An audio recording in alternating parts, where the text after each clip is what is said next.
তারপর আর কি সমস্যা? আর কিছু ব্যথা করে বেশি না?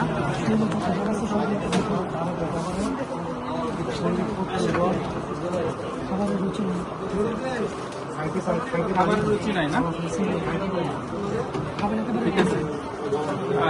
চোখ মুখ দিকে শুকিয়ে নেই, মশা কিনলে মাথা পড়ায়, কোমরটা ধরে বলবো তো জামাই কামড়ে মশায়। হ্যাঁ, মাথা তল দিয়ে শেষ যায়।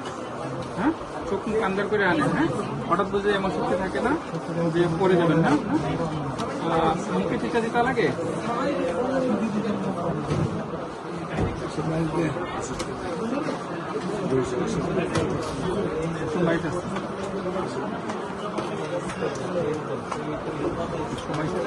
কাশি আছে, কাশি আছে।